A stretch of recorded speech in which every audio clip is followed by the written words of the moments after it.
Neste segundo vídeo dedicado à programação orientada a objetos em C#, vamos abordar os métodos. As classes, como já sabem, possuem dados e executam operações, e os métodos são o componente que implementam as operações. Portanto, vamos continuar com este projeto que iniciamos no vídeo anterior, onde temos aqui uma classe chamada livro e onde guardamos dados sobre livros. Como já vimos anteriormente, um método é um bloco de código que pode receber dados, que são os parâmetros, e pode devolver dados, ou seja, o valor de retorno. Ao utilizarmos os métodos nas classes, devemos compreender o conceito da assinatura de um método. Ou seja, um método é composto de vários componentes e estes componentes formam a assinatura do método. Temos o Access Modifier, o tipo, ou seja, o tipo de dados que o método retorna, o nome do método e os parâmetros, que são um componente opcional, e caso exista mais do que um parâmetro, devem ser separados por vírgulas.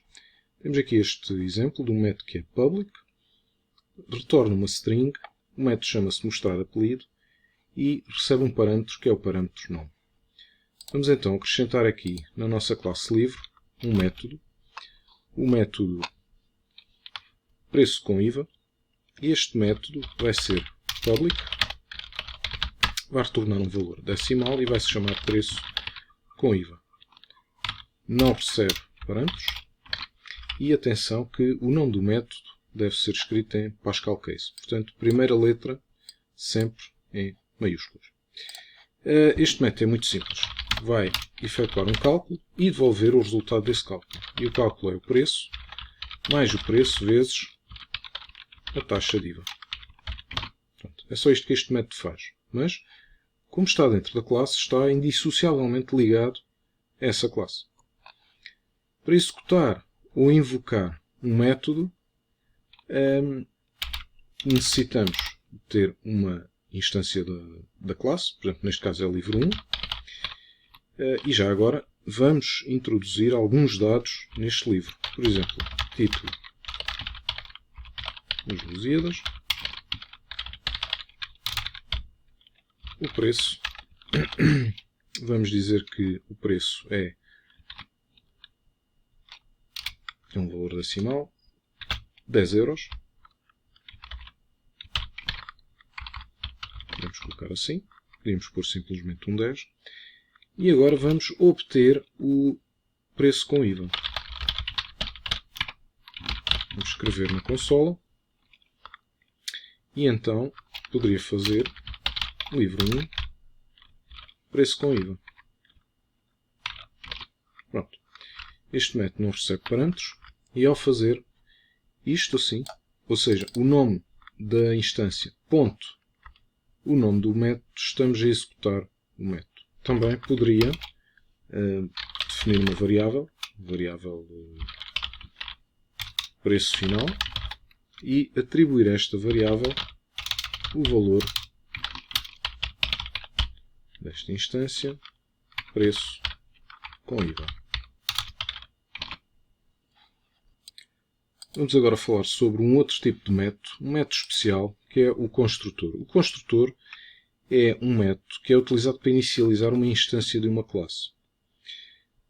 Há algumas regras que temos de ter sempre em atenção. O construtor tem obrigatoriamente o mesmo nome da classe, não retorna dados, por exemplo, public livro, e é possível definir vários construtores para a mesma classe. Isso é algo que iremos ver mais tarde. É o Constructor Overloading. Não é obrigatório criarmos um construtor para a classe e, se não o fizermos, é gerado por defeito um construtor vazio. Quando é que devemos declarar um construtor? Bom, quando necessitamos de fazer operações de inicialização ao criarmos uma nova instância da classe, tal como inicializar a instância com dados ou executar determinadas operações. Eu poderia, por exemplo, pegar neste código de inicialização e colocá-lo aqui. Ou seja, poderia no construtor inicializar o campo da propriedade taxa de IVA. Poderemos ver agora aqui um pequeno exemplo. Vou voltar atrás, vou anular o que fiz, vou deixar aqui esta atribuição de valor e vou definir aqui no construtor uma forma de inicializarmos um livro, uma instância da classe livro. Portanto, podemos inicializar com o título, o ano e o preço. Portanto, o que temos a fazer é dizer que a propriedade título vai ser igual ao parâmetro título, ano igual a ano e preço igual a preço. Agora, quando fôssemos inicializar o nosso livro, introduziríamos os dados. Vamos apagar este código aqui. Agora temos aqui um erro. Porquê? Porque já não temos um construtor vazio, temos agora um construtor com dados. O IntelliSense do Visual Studio indica-nos quais os dados que necessitamos de introduzir. Por exemplo, os maias e título. Agora o ano. Imaginemos uma edição de 2019. E o preço 10,38€. Pronto. Podemos criar outra instância de outro livro. Portanto, uma outra instância da classe livro. Em que teríamos algo como introdução à linguagem Python de 2015 e com preço de 24,06€.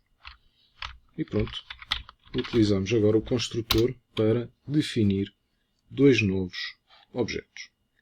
Mas e se quiséssemos ter, mesmo assim, um construtor vazio? Ou seja, podermos definir um novo livro sem dados. Ou seja, só mais tarde é que iríamos atribuir dados ao livro. Portanto, algo como... Tenho aqui um pequeno erro, esqueci-me de colocar o ponto e vírgula. Algo como isto. Será possível? É muito simples. É virmos aqui à classe e vamos colocar aqui em cima um construtor vazio.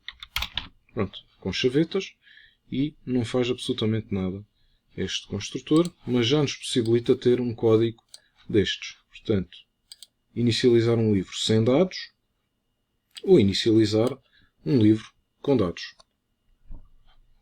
Agora vamos falar sobre o Finalizer.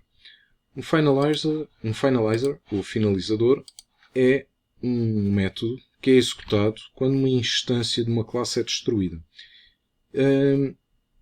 Este tipo de método também é conhecido como destrutor. Não é muito habitual numa linguagem como C#, em que é uma linguagem managed, ou seja, gerida por uma framework. O finalizer ou destrutor, por exemplo, na linguagem C++, já é muito mais utilizado, porque aí cabe ao programador destruir ou libertar todos os recursos ocupados. A maioria dos recursos que as nossas classes ocupam são geridos pela .NET Framework e, como tal, são criados e destruídos pela .NET Framework. No entanto, poderá haver alguma necessidade de o fazer em alguns casos mais específicos, quando utilizamos recursos do sistema operativo em que esses recursos não são geridos pela .NET Framework. Bom, para criarmos um finalizer, temos de criar um método especial que começa com um til, tem o nome da classe e com as chavetas, dentro das chavetas está o código que nos vai permitir finalizar a classe. Pronto, como já disse, não é muito habitual utilizarmos isto na programação em C#.